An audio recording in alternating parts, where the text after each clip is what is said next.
इसको करने के बाद आपके हाथ बहुत ही सॉफ्ट और बहुत ही नरम मुलायम हो जाते हैं। इसमें हमने कोई ब्लीच, कोई स्किन पॉलिश यूज़ नहीं की। बिल्कुल 100% ऑर्गेनिक जो आपके घर पे चीज़ें मौजूद होती हैं उन्हीं चीज़ों से ये मैनीक्योर किया गया है।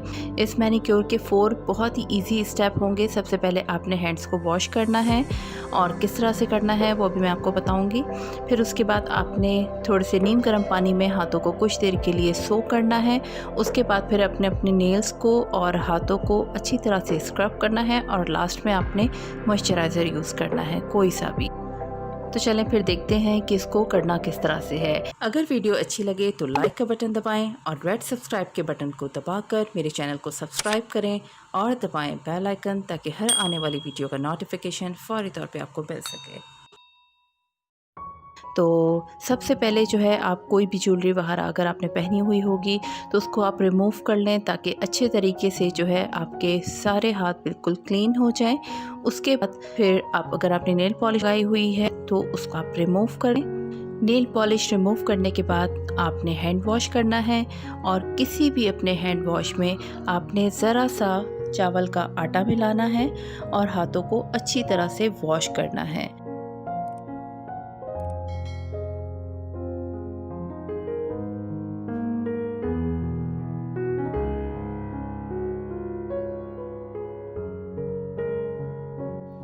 फिर हाथों को वॉश करने के बाद एक बोल में नीम गर्म पानी भर लें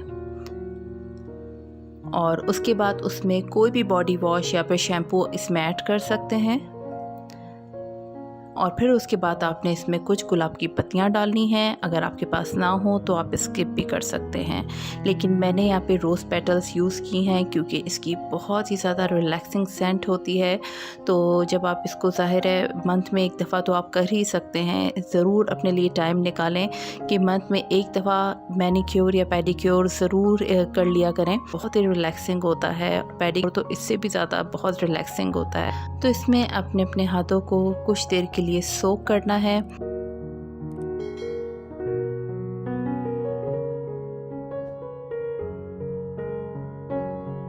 उसके बाद आपने अपने हाथों को और अपने नेल्स को साफ़ करना है।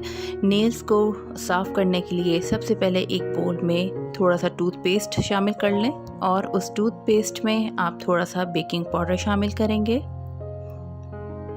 और इन दोनों को अच्छी तरह से मिक्स करने के बाद आप अपने नेल्स पर अच्छी तरह से आपने किसी भी ब्रश की मदद से थोड़ा सा अपने नेल्स पर ब्रश कर लेंगे।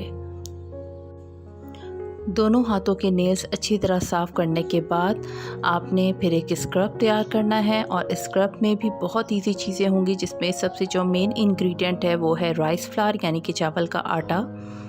उसमें आप शामिल करेंगे 1 या हाफ़ लेमन यूज़ कर सकते हैं और उसके बाद हम इसमें शामिल करेंगे दही 2 टेबल स्पून और इसका अच्छा सा पेस्ट बना लेंगे। मैं यहाँ पर रोज़ वाटर यूज़ कर रही हूँ। अगर आपके हाथों की स्किन बहुत ज़्यादा ड्राई है तो आप इसमें कोई भी ऑयल यूज़ कर सकते हैं। कोकोनट ऑयल आप इसमें शामिल कर सकते हैं। तो यहाँ पे अब मैं हाथों को स्क्रब करूँगी। इससे जो हाथों की डेड स्किन लेयर होगी वो बिल्कुल रिमूव हो जाएगी और इससे हाथ बहुत ज़्यादा सॉफ्ट हो जाते हैं कि इसके बाद जब आप मॉइस्चराइज़र यूज़ करेंगे तो वो सही तरह से आपकी स्किन में पेनिट्रेट होगा और हाथों को सही तरीके से काफ़ी ज़्यादा देर तक, ज़्यादा घंटों तक जो है मॉइस्चराइज़ रखेगा। तो हाथों को अच्छी तरह से स्क्रब करने के बाद आप इसको वॉश कर लें और उसके बाद कोई सा भी मॉइस्चराइज़र आप यूज़ कर सकते हैं। मैं जो मॉइस्चराइज़र यूज़ कर रही हूँ आजकल, मैं आपको वो अगर बताऊँ तो उसमें जो है ये सारी चीज़ें इस्तेमाल होंगी। तो इस मॉइस्चराइज़र को बनाने के लिए सबसे पहले आप थोड़ी सी ग्लिसरीन लेंगे, 1 टेबल स्पून भी ले सकते हैं और उसमें आप 1 टेबल स्पून बादाम का तेल शामिल करेंगे यानी कि आलमंड ऑयल और 1 टेबल स्पून बादाम का तेल शामिल करने के बाद इसमें आप हाफ़ टेबल स्पून जो है वैसलीन या पेट्रोलियम जेली जो भी आपको अवेलेबल हो आप इसमें वो यूज़ करेंगे और तीनों को अच्छी तरह से आपने मिक्स करना है।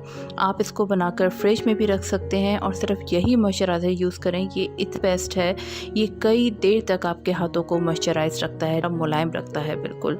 और अगर आप ये नहीं यूज़ करना चाहते तो आप कोई भी मॉइस्चराइज़र यूज़ कर सकते हैं। तो ये ये मैनिक्योर बहुत ही ज़्यादा इफ़ेक्टिव है। जिनके हाथ बहुत ज़्यादा खुरद रहे हैं या विंटर में बहुत ज़्यादा ड्राई हो जाते हैं, वो ये एवरी वीक इसको यूज़ करें और आप वाकई 2-3 दफ़ा से करने के बाद ही जो आप देखेंगे हाथ बहुत ज़्यादा नरम मुलायम हो जाते हैं। और 4 बहुत ही ईजी स्टेप्स में इसको किया गया है। अगर आपको कोई स्टेप मुश्किल लगता है तो आप उसको स्किप भी कर सकते हैं। आप 4 स्टेप्स के बजाय इसको 2 स्टेप्स में भी कर सकते हैं और आप देखेंगे कि इसके करने के बाद हाथ बहुत ही ज़्यादा सॉफ्ट हो जाते हैं। तो उम्मीद है कि आज की वीडियो आपको पसंद आई होगी। तो अगर पसंद आई हो तो लाइक का बटन दबाना बिल्कुल भी मत भूलिएगा। फिर मिलूँगी एक नई वीडियो के साथ, तब तक के लिए अल्लाह हाफ़िज़, बाय बाय।